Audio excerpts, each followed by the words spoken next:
Y ahora pasamos a nuestra meditación, que es como siempre la contemplación de Cristo, pero a la sugerencia vuestra, hoy hablaremos de una contemplación particular que es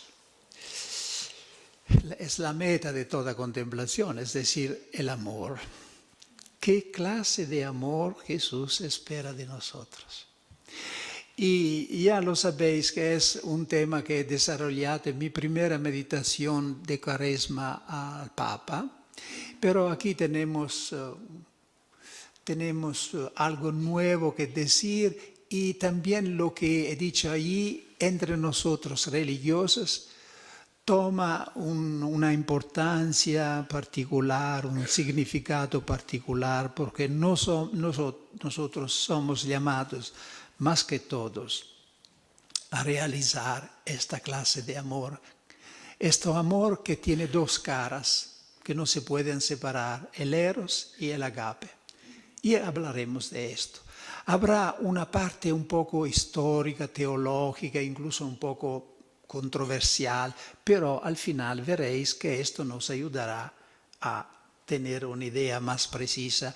De otra parte, me parece que para vuestro carisma, para ser evangelizadoras, necesitáis también de tener un poco de cultura teológica, de formación profunda, no solamente superficial, catequética. Entonces me encuentro perfectamente en mi ¿cómo se diría? Mi espíritu, en mi costumbre aquí,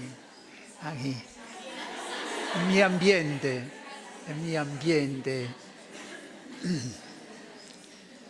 No es que yo me vuelvo atrás y regreso a ser el profesor que está frente a los estudiantes. No, aquí estamos entre hermanos que tienen el mismo deseo de enamorarse de Jesús. La reevangelización de nuestro mundo occidental secularizado constituye en este momento la preocupación principal de toda la Iglesia y en particular del Santo Padre Benedicto XVI. Como sabéis, ha instituido un nuevo Consejo Pontifical para la reevangelización del mundo secularizado y habrá el año próximo un sínodo de los obispos sobre este asunto. Hay un ámbito en el que la secularización actúa de modo particularmente difundido y nefasto, y es precisamente el ámbito del amor. La secularización del amor consiste en separar el amor humano en todas sus formas de Dios, separarlo de Dios, reduciéndolo a algo puramente profano, donde Dios está de más e incluso molesta. Sí, el mundo de hoy ha hecho del amor un campo que está prohibido a Dios. Dios no quiere estar presente cuando los hombres se aman a su manera. Y esto es un pecado enorme. Se ha quitado a Dios lo que le pertenece.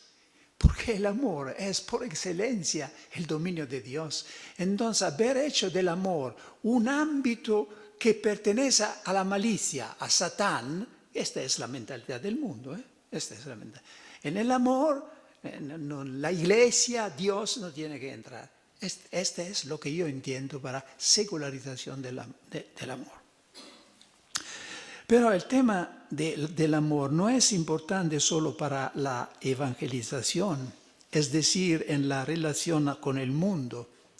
Lo es también y ante todo para la vida interna de la Iglesia, para la santificación de sus miembros. El amor sufre una nefasta separación, no solo en la mentalidad del mundo secularizado, sino también en el lado opuesto, entre los creyentes y en particular entre las almas consagradas. Simplificando al máximo, Podríamos formular así la situación. En el mundo encontramos un eros sin agape. Entre los creyentes encontramos a menudo un agape sin eros. El eros sin agape es un amor romántico, se dice erótico, ¿no? Muy a menudo pasional, hasta la violencia. Un amor de conquista que reduce fatalmente el otro a objeto del propio placer e ignora toda dimensión de sacrificio, de fidelidad, de donación de sí mismo. Esto sería un eros sin agape. No es necesario insistir en la descripción de este amor porque se trata de una realidad que tenemos a diario ante los ojos, de la que se hace propaganda por parte de novelas, películas, series televisivas, etc. Es lo que el lenguaje común entiende actualmente con la palabra amor. Más útil para nosotros, hermanas, es comprender qué se entiende por agape sin eros. En música existe una distinción que nos puede ayudar a hacernos una idea, la que existe entre el jazz caliente y el jazz frío. Hay algunas músicas de eso.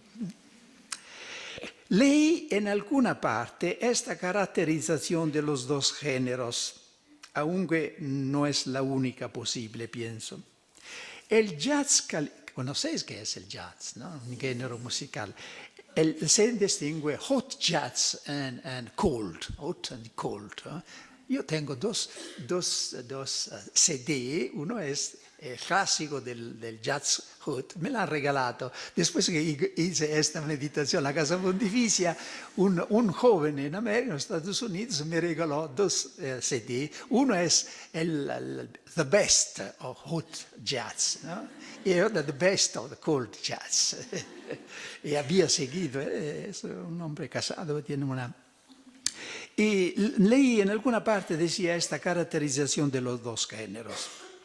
El jazz caliente es el jazz apasionado, ardiente, expresivo, hecho de impulsos, de sentimientos y por tanto de cabriolas e improvisaciones originales. El jazz frío, cool en inglés, es el que se hace cuando se pasa al profesionalismo.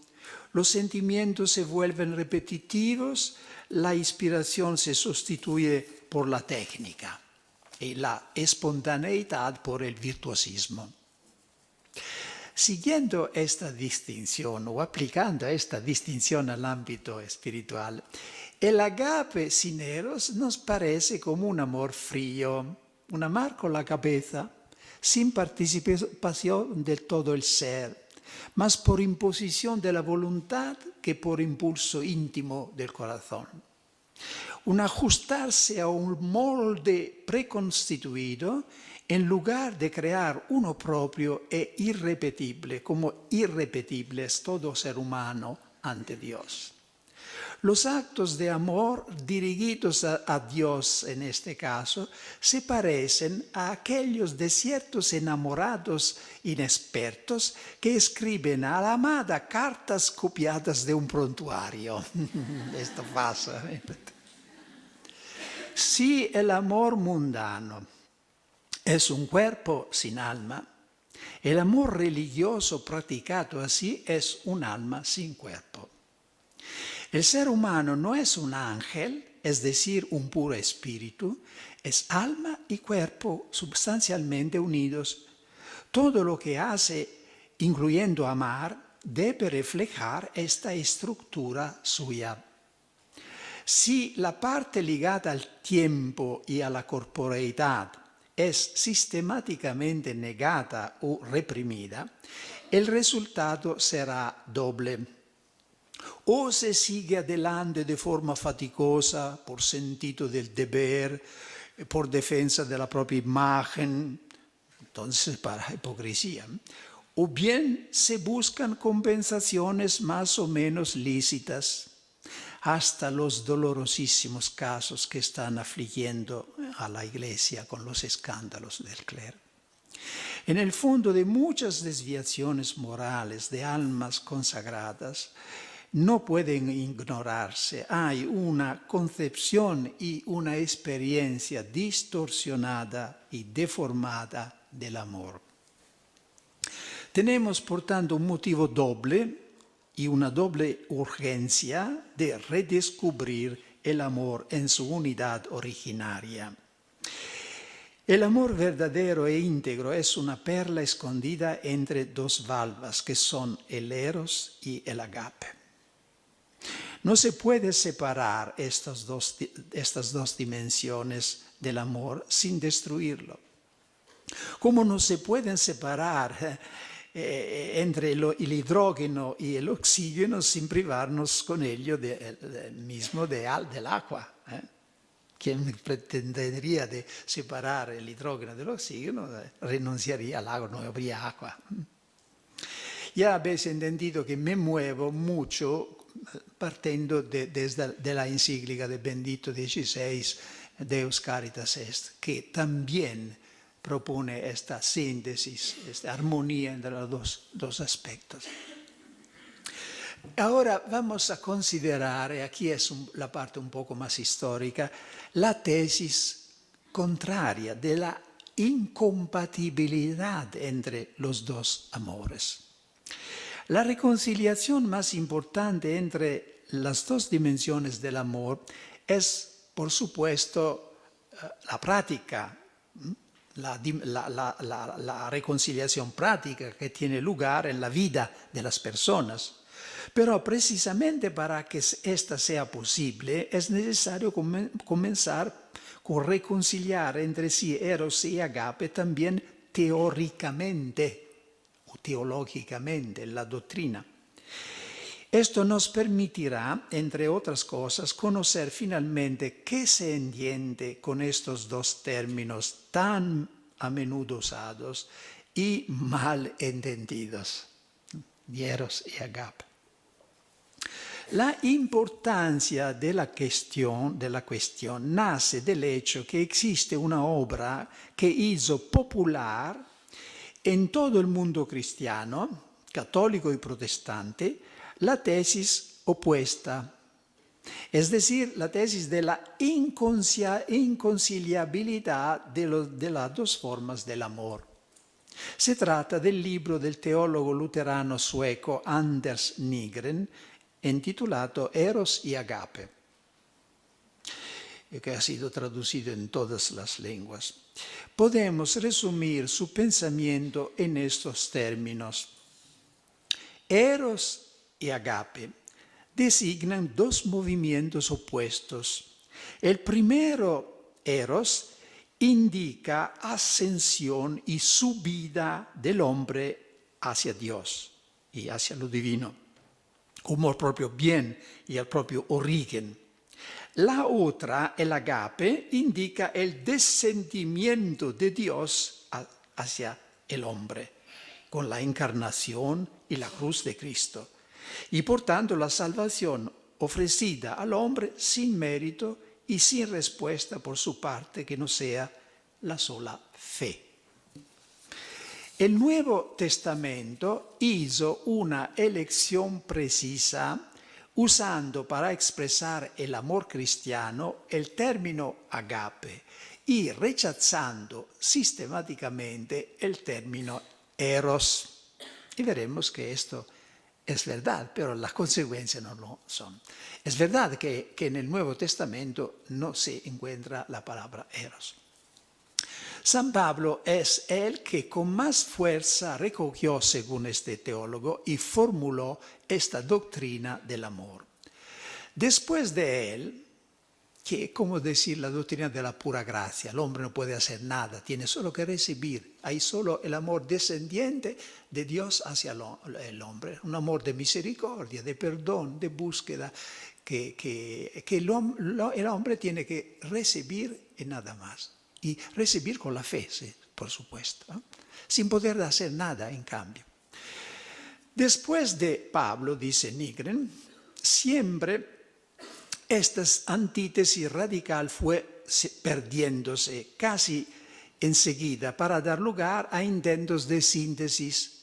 Apenas el cristianismo entra en contacto cultural con el mundo griego y la visión platónica, ya con Orígenes hay una revalorización del eros como movimiento ascensional del alma hacia el bien, hacia lo divino.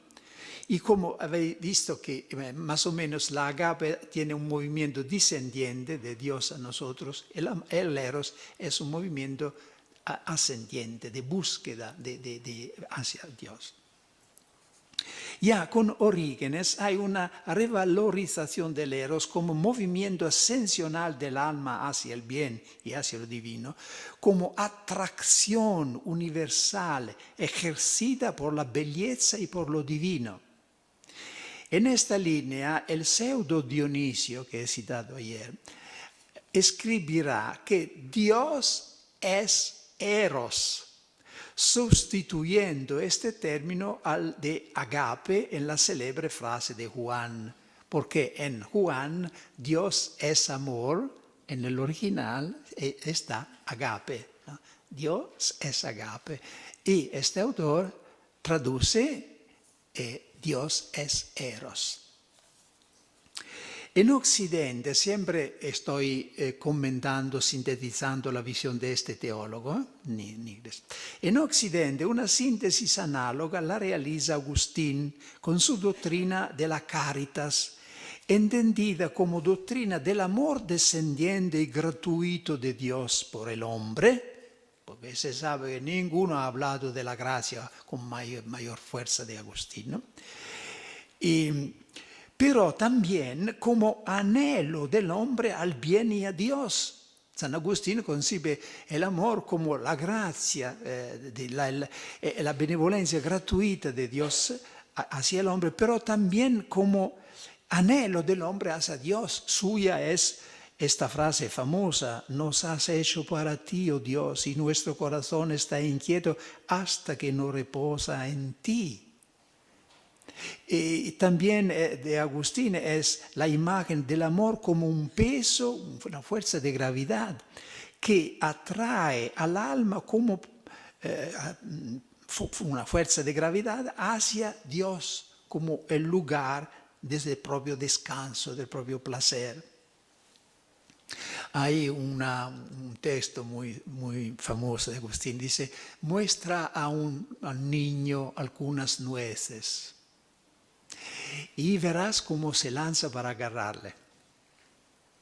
Sí, entonces eran suficientes algunas nueces para atraer a los niños. Ahora no, los padres saben que tienen que comprar al menos una PlayStation. Bien, ¿quién le empuja a este niño? Ninguno. Está atraído por el objeto de su deseo. Y ahora, dice Agustín, muestra a un hombre sediento de Dios, de luz, de infinito, muéstrale a Dios y verás que se pone en camino para conquistarlo. ¿Quién lo empuja? Ninguno. Está atraído por el objeto de su amor, porque cada uno está atraído por el objeto. Esta sería la fuente del eros. Hay en nosotros un deseo, una fuerza que nos empuja a levantarnos, a buscar el objeto de nuestro deseo, que puede ser un objeto muy material, puede ser el objeto infinito que es Dios. Entonces, sí, Agustín concibe, pero para este teólogo negro, esto inserta un elemento de amor de sí, del propio bien, y por tanto de egoísmo que destruye la pura gratuidad de la gracia. Es una recaída por él en la ilusión pagana de hacer consistir la salvación en una ascensión a Dios, en lugar del don gratuito, inmotivado, del descenso de Dios hacia los hombres. Se ve como siempre en la mentalidad luterana, una cierta mentalidad luterana, hay esta manera de razonar out, ¿no?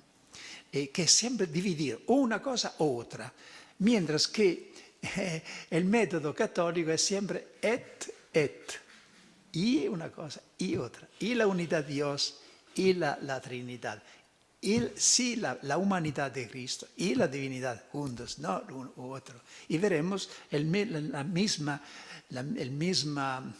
regla fundamental se aplica a y sea eros y agape. Prisioneros de esta síntesis imposible para Nigres entre eros y agape, es todavía San Bernardo, por ejemplo, que ha escrito sobre el amor un tratado muy, muy famoso. San Bernardo dice que el grado supremo del amor de Dios es amar a Dios por sí mismo y amar a sí mismo por Dios. En este tratado de Diligendo Deus, el último, el supremo grado del amor sería el que se exprime precisamente en esto, en amar a sí mismo por Dios. Incluso el amor de sí mismo dependería del amor de Dios. Pero esto para Nigre es también una búsqueda de sí mismo, es pretender restituir algo a Dios. Y para no hablar del tratado de San Bonaventura, del itinerario de la mente a Dios, ¿no? Los conocéis, esta es una obra muy famosa de San Bonaventura, Ascenso del alma a Dios. No sé cuál sería el título en castellano, me parece, pero ¿qué es? Ascenso. Ascenso del alma a Dios, ¿no? Itinerarium mentis in Deum es el título original. Porque todo esto, que es un clásico de la espiritualidad cristiana, ha sido, está concebido como un levantarse desde las criaturas exteriores que se ve el creado, la belleza del creado, y después a través de los dones espirituales, la inteligencia, la voluntad que tenemos, como grados levantarse hacia Dios hasta llegar a Cristo, que es el grado último de que se salta a Dios. Todo el camino espiritual está visto como un camino de ascenso. Y para Nigren esto es siempre recaer en la idea que el hombre puede hacer algo, no solo recibir. Entonces está.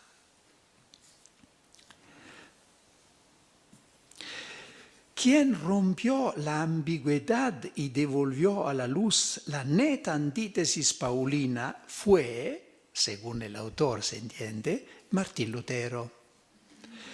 Fundando la justificación en la sola fe, él no excluyó la caridad del momento fundacional de la vida cristiana, porque los católicos le acusaban precisamente que concibiendo la salvación exclusivamente como fruto de la fe, se dejaba fuera de este momento precisamente lo que es más precioso en el cristianismo, el amor.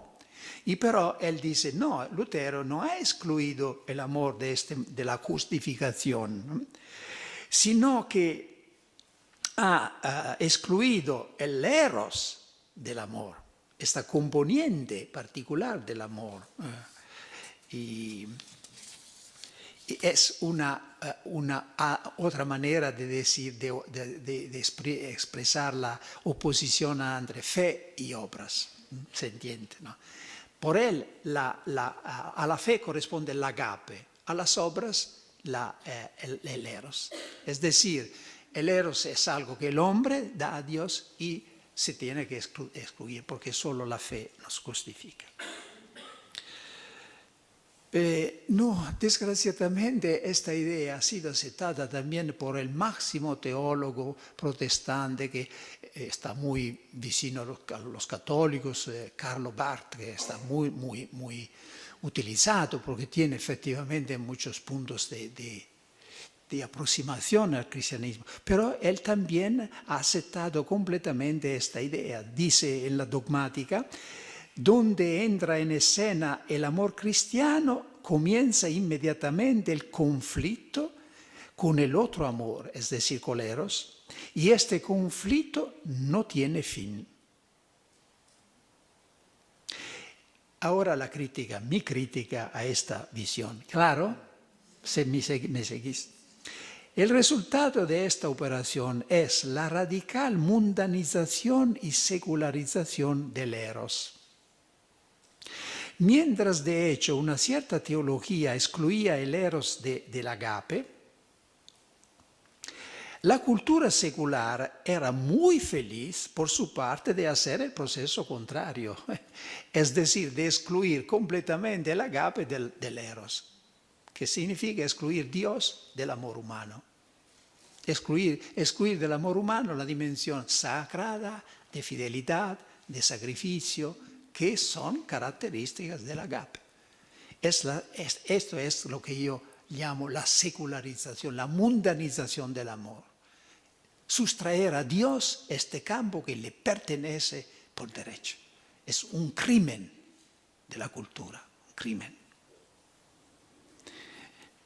Freud proporcionó a esto una justificación teórica reduciendo el amor a eros, sin agape, y reduciendo el eros a libido, es decir, a pura pulsión sexual. Y es el estadio al que se recude hoy el amor en muchas manifestaciones de la vida y de la cultura, sobre todo en el mundo del espectáculo.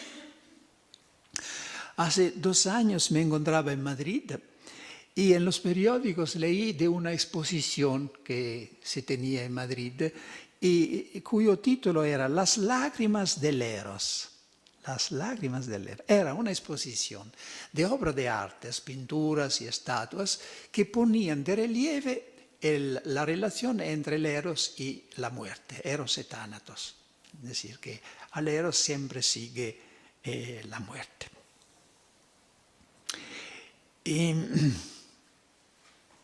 a la misma constatación se llega leyendo algunas poesías modernas de Baudelaire o de Rimbaud. El amor que por su naturaleza debería llevar a la vida lleva en cambio a la muerte, porque esta exposición ponía de relieve esto, que el eros lleva a la muerte.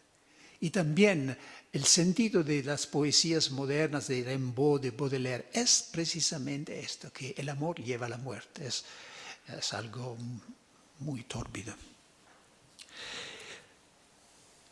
Ahora volvemos a la síntesis, a nuestra visión positiva. Si no podemos cambiar de golpe la idea del amor que tiene el mundo, podemos, sin embargo, corregir la visión teológica que sin quererlo ha favorecido y ha legitimado esta secularización del amor.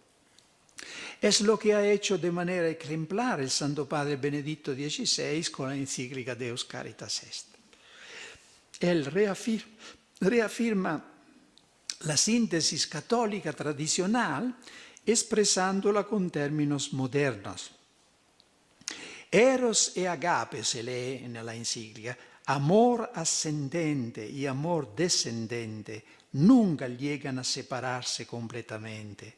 La fe bíblica no construye un mundo paralelo contrapuesto al fenómeno humano originario del amor, sino que asume a todo el hombre interviniendo en su búsqueda de amor para purificarla, abriéndole al mismo tiempo nuevas dimensiones.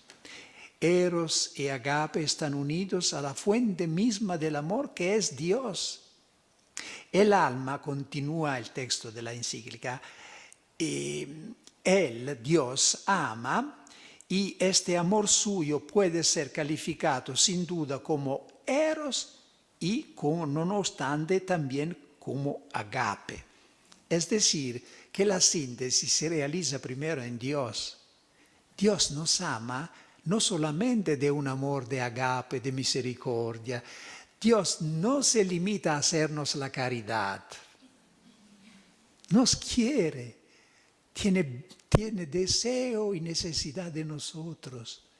Es un descubrimiento que conmovedor esto. Conmovedor. En otros términos, Dios está enamorado de sus criaturas. Catalina de Siena diría que está locos, como embriagado de amor por su criatura. Se entiende la acogida insólitamente favorable que este documento pontificio encontró también en los ambientes laicos, más abiertos y responsables. Esta da una esperanza al mundo, corrige la imagen de una fe que toca tangencialmente al mundo sin penetrar dentro de él.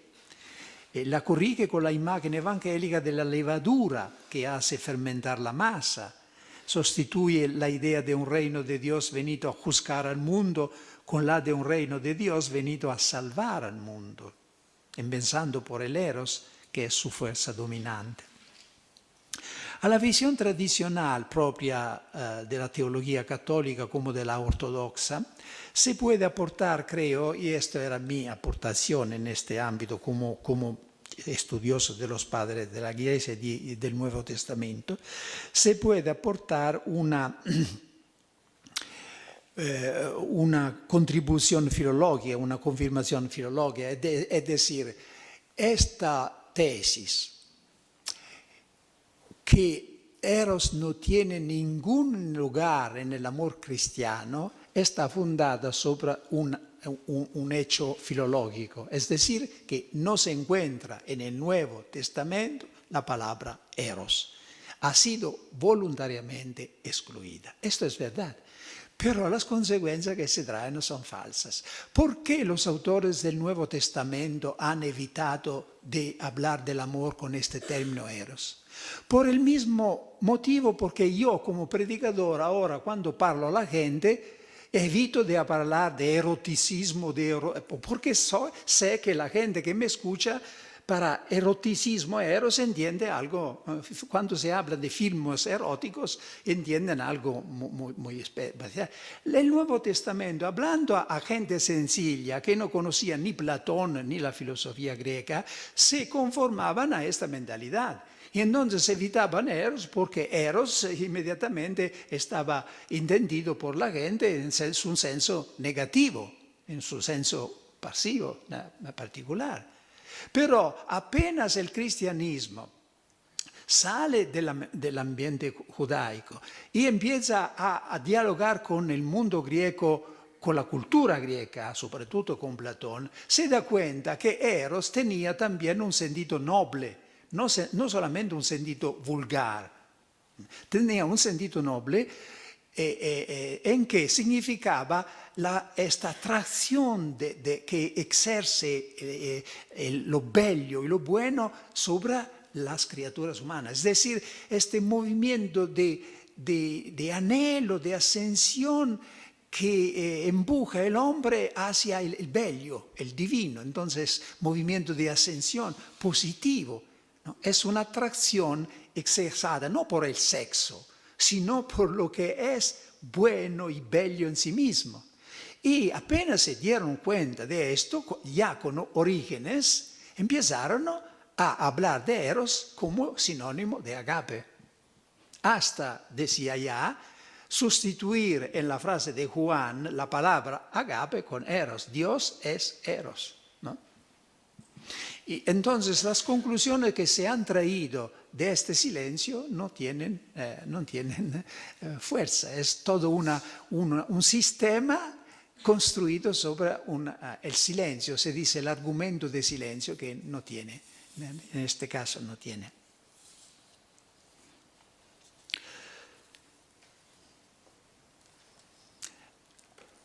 Ahora pasamos a algo que nos pertenece más de cerca, un Eros para los consagrados. La redención del Eros ayuda antes que nada a los enamorados humanos y a los esposos cristianos, mostrando la belleza y la dignidad del amor que les une. Ayuda a los jóvenes a experimentar la fascinación del otro sexo, no como algo turbio, vivido de ecos de Dios, sino como un don del Creador para su alegría, si se vive en el orden que Él quiere. A esta función positiva del eros se refiere también el Papa en su encíclica cuando habla del camino de purificación del eros que lleva de la atracción momentánea al para siempre, es decir, a la fidelidad en el matrimonio. Pero la redención del eros nos debe ayudar también a nosotros consagrados, hombres y mujeres. He destacado al principio el peligro que corren las almas religiosas, que es aquel de un amor frío, que no desciende desde la mente hasta el corazón. Un sol invernal, se podría decir, que ilumina pero que no calienta. Si eros significa empuje, deseo, atracción, no debemos tener miedo a los sentimientos, ni menospreciarlos o reprimirlos. Cuando se trata del amor de Dios, escribió Guillermo de Saint-Thierry, el sentimiento de afecto, affectio, dice, es también gracia. No es la naturaleza que la puede infundir, que puede infundir un sentimiento parecido. La naturaleza puede infundir el amor por el otro sexo, no por Dios. Entonces, cuando se trata de Dios, el sentimiento, el anhelo, lanzarse, es ya gracia. Los salmos están llenos de este anhelo del corazón a Dios. A ti, Señor, levanto mi alma, levanto mi alma. Mi alma tiene sed de Dios, del Dios vivo. Por tanto, presta atención, dice el autor de La nube del no saber. ¿Conocéis este escrito, La nube del no saber? No. Enseguida no se puede conocer todo desde el principio, pero en vuestro camino llegaréis a conocer. Es un escrito contemplativo de la Edad Media de un anónimo que tiene una popularidad enorme y es bellísimo, bellísimo. Les aconsejo de tenerlo en su biblioteca, en su librería, y porque es muy práctico, sugiere cómo poder practicar la contemplación. Y un texto es esto, dice, presta atención a este maravilloso trabajo de la gracia en tu alma. Esto no es otra cosa que un impulso espontáneo que surge sin avisar y que señala directamente a Dios, como una centella que se libera del fuego. Golpea esta nube densa del no saber con la flecha afilada del deseo de amor y no te muevas de allí, pase lo que pase. ¿Qué quiere decir? Él piensa, concibe, entre nosotros y Dios hay una nube, la nube del no saber, es decir, que Dios habita una luz inaccesible. Entonces, conocer a Dios significa darse cuenta que no se conoce, ¿no? Esta sería, este hombre dice que lo que podemos hacer es de lanzar contra esta nube flechas, impulsos de amor, impulsos de amor. E io che amo mucho el mar, cuando estoy a la orilla del mar, me parece de tener un ejemplo en el mar de lo que se tiene que hacer. El mar siempre empuja olas hacia la orilla, a veces majestuosas, a veces lentas, pero nunca está completamente parado, ¿no? Empuja, y me parece que es el símbolo del alma que tiene que empujar hacia Dios impulsos del corazón. A veces sin palabras, movimientos del corazón, pensar a Dios, decir te amo, te quiero. El mar podría ser también este símbolo de este anhelo hacia Dios, que es la contemplación. Por todo esto no nos basta, pero todo esto este esfuerzo de lanzar actos de amor, impulsos hacia Dios que está encima de esta nube, de esta tiniebla, la noche, ¿no? Esto no nos basta. Aquí digo algo que es un poco más personal, no está escrito en ninguna parte. Esto no nos basta, diría yo al autor de La nube de no saber, no nos basta. Nosotros somos criaturas, vivimos en el tiempo y en un cuerpo. Necesitamos una pantalla sobre la que proyectar nuestro amor, que no sea solo la nube del no saber, es decir, el velo de la oscuridad tras el cual se esconde el Dios que nadie ha visto nunca. La respuesta que se da a esta pregunta la conocemos bien. Por esto Dios nos ha dado la posibilidad de amar el prójimo, porque necesitamos algo visible, un objeto visible que amar. Nadie ha visto nunca a Dios. Si nos amamos los unos a los otros, Dios permanece en nosotros y el amor de Dios ha llegado a su plenitud en nosotros. Al que dice amo a Dios y no ama a su hermano es un mentiroso. ¿Cómo puede amar a Dios a quien no ve? El que no ama a su hermano a quien ve. Pero esta no es mi respuesta, ¿eh? No. Pero debemos estar atentos para no obviar un escalón fundamental. Antes que el hermano que se ve, hay otro que también se ve y se toca.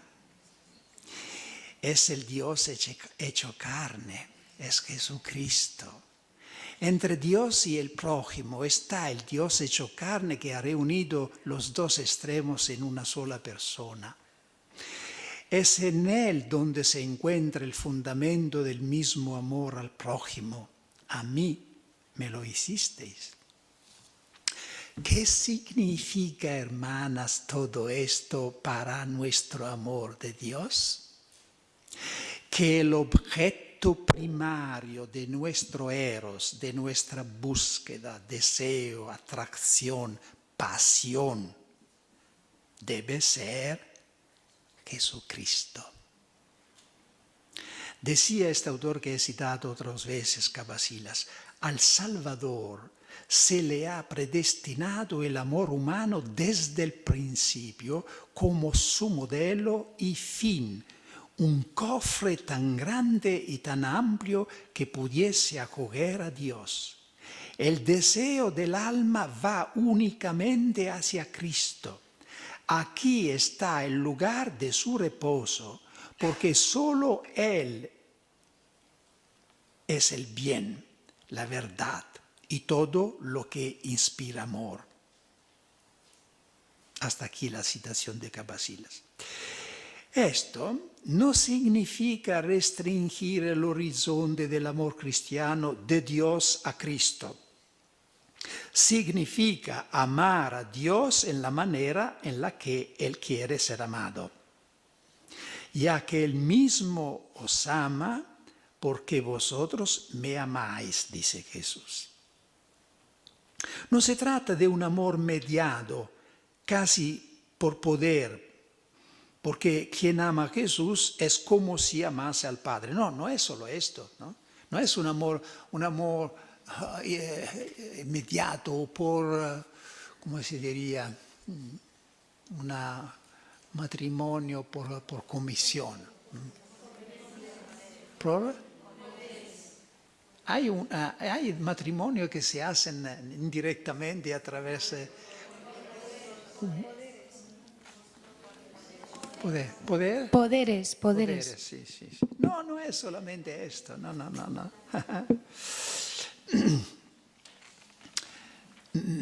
No es como, para así decirlo, quien ama a Jesús es como si amase a Dios. No. Jesús es un mediador inmediato. Amándole a Él, se ama ipso facto también al Padre. El que me ha visto al Padre. Quien me ama a mí ama al Padre. Es verdad, hermanas, que tampoco se ve a Cristo, ¿verdad? Pero Él está resucitado, está a nuestro lado, más de lo que un esposo enamorado está al lado de su esposa. Aquí está el punto crucial. Pensar en Cristo no como en una persona del pasado, sino como el Señor resucitado y vivo con el que puedo hablar, que puedo besar si quiero, convencido que mi beso no termina nella imagen, nel papel o nella madera del crucifijo, sino que sobre un rostro y unos labios de carne viva, aunque espiritualizada, felices de recibir mi beso. Cuando besáis el crucifijo, pensáis que no hay madera bajo vuestros labios. Sí, físicamente hay madera, pero espiritualmente hay carne viva del resucitado que percibe el beso. La belleza y la plenitud de la vida consagrada depende de la calidad de nuestro amor por Cristo. Solo éste es capaz de defender de los bandazos del corazón. Jesús es el hombre perfecto. En él se encuentran en un grado infinitamente superior todas esas cualidades y atenciones que un hombre busca en una mujer y una mujer en un hombre o un amigo en el amigo. Su amor no nos sustrae necesariamente de la llamada de las criaturas y en particular de la atracción del otro sexo. Esta forma parte de nuestra naturaleza que Él ha creado y que no quiere destruir. Pero nos da la fuerza de vencer estas atracciones con una atracción más fuerte. Decía ayer, casto, dice San Juan Clímaco, es aquel que expulsa el eros con el eros, con este eros. Destruye quizás, como pensaba este teólogo Nigren, todo esto, la gratuidad del agape, pretendiendo dar a Dios algo en cambio de su amor. ¿Anula esto la gracia? En absoluto, al contrario, la exalta. ¿Qué damos, de hecho, de esta forma a Dios, sino lo que hemos recibido de Él? Nosotros amamos porque Dios nos amó primero. El amor que damos a Cristo es su mismo amor por nosotros que le devolvemos como hace el eco con la voz. Y esto tiene un misterio profundísimo, porque nuestro amor de criatura para Dios, ¿qué sería? Nada, nada. Pero si es el amor con que Dios nos ama, que le llega de retorno, entonces podemos dar a Dios un amor infinito. ¿Y dónde estaría la novedad en este caso? ¿No? Dios deja un amor infinito sobre nosotros y nosotros liberamente le dejamos que salga a Él. ¿Dónde estaría qué hay de nuevo por Dios? ¿Qué hay de nuevo por Dios en este caso? En el eco que remanda la voz no hay nada de nuevo, ¿no? En este caso hay algo preciosísimo, porque para reenviar a Dios su amor tenemos que hacer un acto libre, la libertad. Dios recibe este amor que nos ha dado con un perfume nuevo que le gusta tantísimo y es el perfume de nuestra libertad.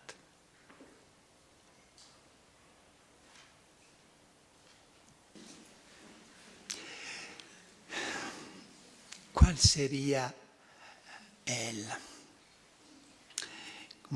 motivo, la fuente, lo que puede ayudarnos a amar a Jesús de esta manera?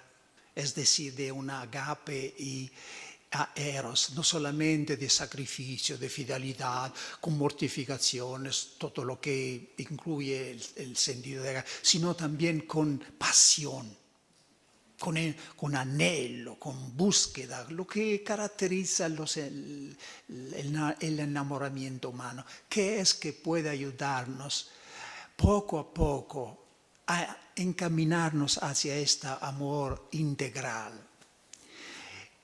Es el amor de Jesús para nosotros, porque estamos amados.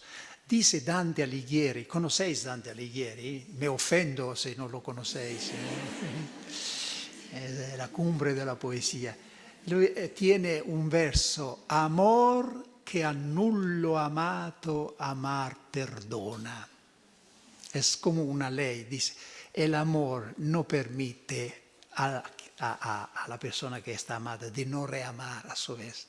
Es muy fácil también en italiano: amor que a nullo amato, a ningún amado, amar perdona, es decir, permite de no amar, ¿no?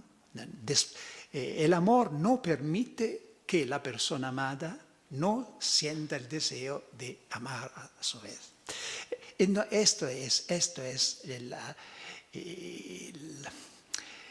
la razón, el fundamento que puede sostener nuestro esfuerzo de amar a Jesús.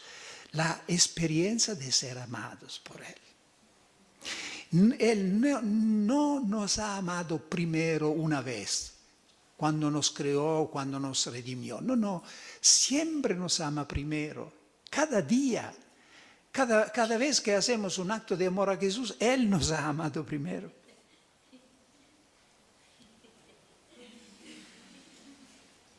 Y el amor de Jesús para nosotros no se puede describir. Yo ni siquiera empiezo a hacerlo porque es algo conmovedor.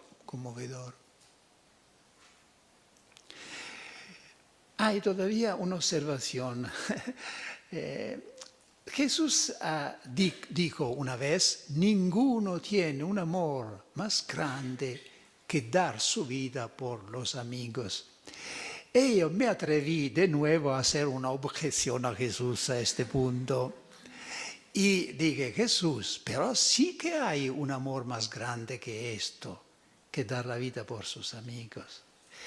Y es dar su vida por sus enemigos.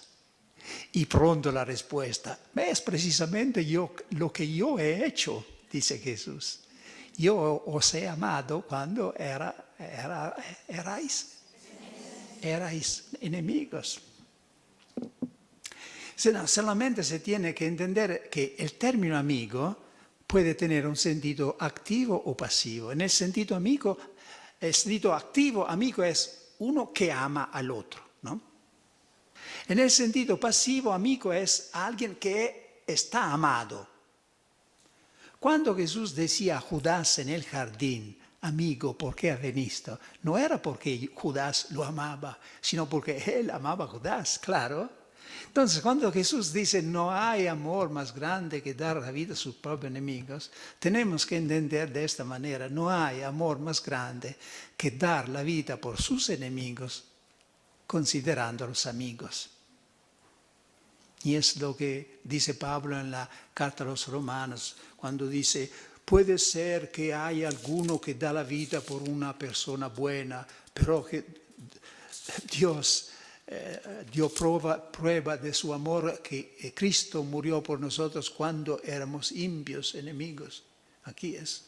Entonces, Jesús nos ha amado verdaderamente hasta el extremo. Hasta el extremo.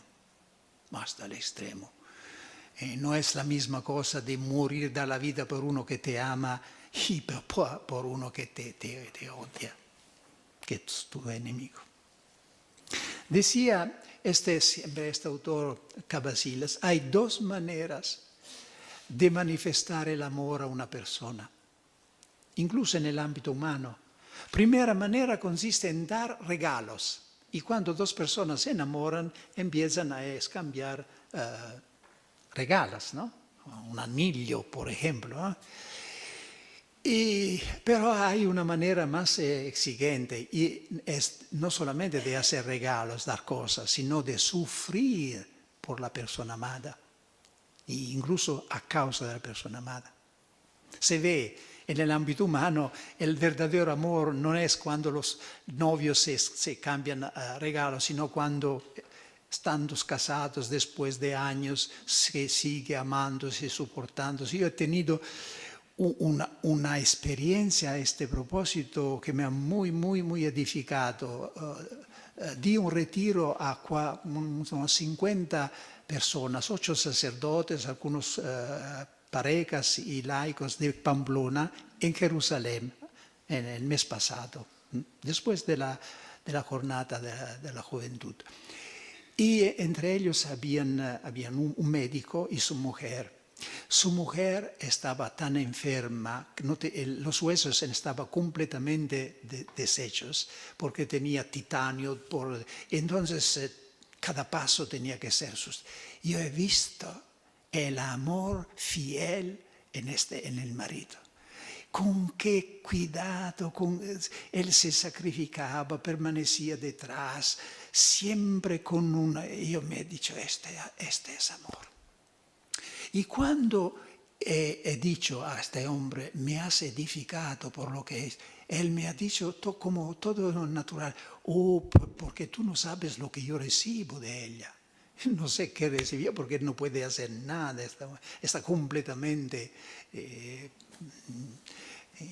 deshabilitada, ¿no?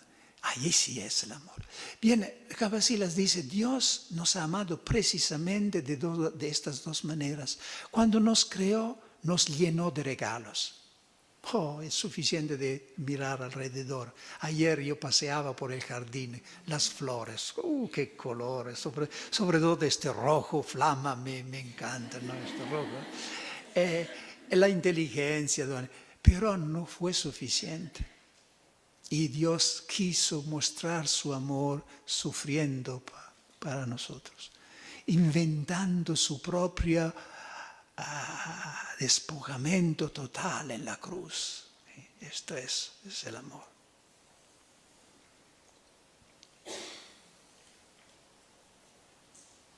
Permitidme ahora, hermanas, de añadir algo que puede ser más concreto. He hablado de agape y eros como de las dos caras del amor.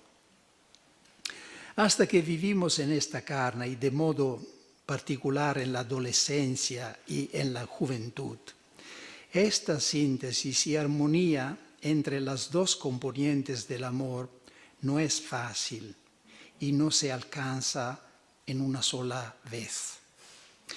Es el fruto de una maduración. Sobre todo, no es fácil orientar nuestro eros, el amor del corazón, la afectividad, desde el principio hacia Cristo resucitado. Este es el resultado de todo un camino. Hay etapas y obstáculos que superar en este camino de purificación del corazón. Un obstáculo bastante frecuente en la adolescencia y en la juventud es que nuestro eros se muestra, y nuestro eros y nuestra afectividad, en lugar de dirigirse a Cristo, se dirige a una criatura del otro sexo o incluso del mismo sexo. ¿Qué hacer cuando uno toma conciencia de este sentimiento y de esta atracción? Tenemos que distinguir la atracción como cosa natural, como materia de nuestra entrega a Cristo, ¿no? El hecho de percibir la atracción es natural, es el don de Dios, el como Dios nos ha creado. Llamándonos a la vida consagrada, Dios no nos ha dejado nuestra sexualidad. No, absolutamente. Sería destruirnos como hombres y mujeres. No. Y solamente nosotros hacemos precisamente de esta atracción el objeto de nuestra entrega, de nuestra don a Dios. Como la novia renuncia a toda propuesta que le ha sido dado de amor para responder a una propuesta, así nosotros, ¿no? Entonces no hay nada de sorprendente, no tenemos que preocuparnos si se siente esta. Decimos, esta es precisamente la materia de mi oferta al Señor. Y no es el lugar, pero me gustaría tanto insistir sobre la necesidad de liberarnos de tabús, porque la educación tradicional ha llenado las almas consagradas de tabús, como si la virtud consistiría en no ver esto, no cerrar los ojos de esto. Esto es aceptar que este dominio sea de Satanás, no de Dios, ¿no? La vida religiosa necesita una libertad interior, que no significa conocer la realidad con serenidad, aceptarla como don de Dios, como la aceptaba Jesús, que era también un hombre y sentía también la atracción, la admiración por la mujer, pero él las miraba con los ojos de Dios, es decir, como algo de que glorificar a Dios, dar gloria a Dios, pero sin quererla poseer, sin creerla, porque está destinada a quien está destinada, ¿no? Así nosotros tenemos que liberarnos de tabús y adquirir estos ojos de Jesús. ¿Con qué libertad Jesús podía hablar de la mujer, del parto, del embarazo? Porque veía las cosas de esta manera. Entonces, no es así la dificultad de experimentar estos sentimientos. Cuando esta atracción de general se vuelve a ser particular, es decir, se dirige a una persona particular, lo que será decisivo es la manera con que se administrará esta situación. La cosa más importante que hacer es de confiarse con el padre espiritual o con la madre espiritual. Tener un diálogo abierto y sereno sobre este asunto. Decir lo que se siente, porque este diálogo muy a menudo lleva a superar el obstáculo. Y de esta manera, esta lucha se vuelve una riqueza. Ayuda a madurar la persona, a adquirir una madurez más grande. Jamás revelar su sentimiento a la persona que es el objeto del sentimiento mismo. En la mayoría de los casos se trata de una fase transitoria o casi inevitable en la formación, en el proceso de maduración adolescencial, y cuyo fruto, decía, puede ser también positivo, porque nos ayudará precisamente a amar a Jesús, a transferir en Jesús esta riqueza de sentimiento, de entrega, de capacidad de sacrificio, de olvidarnos de nosotros, que son precisamente frutos de Eros, ¿no? La capacidad de olvidarse para entregarse a alguien. Entonces, esta experiencia puede ayudarnos a amar a Jesús precisamente de este amor de Eros. Pero si en lugar de desaparecer o de crecer, este sentimiento crece, se fortalece, es signo de que se tiene otra vocación y se acepta como el plan de Dios con serenidad. Repito, lo importante es abrirse, hablar con la persona que puede ayudarte, porque esto te pone en una situación de seguridad de ti mismo y te ayuda a superar el obstáculo. Regresamos por finir al tema principal, que es nuestro amor por Jesús, que es agápico y erótico. Bien, les digo lo que me atreví a decir en frente del Papa y de los cardenales, y entonces puedo decirlo también aquí porque vale igualmente por vosotros. Y fue un acto atrevido, de hecho algún cardenal permaneció un poco. Io he intentato, Santo Padre, venerables padres y hermanos, decía, Io he intentato immaginar qué diría Jesús resucitado. Si como hacía en la vida terrena cuando entraba el sábado en una sinagoga, ahora viniese a sentarse aquí en mi lugar y nos explicase en persona cuál es el amor que Él desea de nosotros. Y quiero compartir con vosotros con sencillez lo que creo que diría Jesús. Nos servirá para hacer nuestro examen de conciencia sobre el amor. Entonces es Jesús ahora que habla. El amor ardiente es ponerme siempre en el primer lugar. Es buscar agradarme en todo momento. Es confrontar tus deseos con mis deseos. Es vivir ante mí como amigo, confidente, esposo, esposa y ser feliz por ello.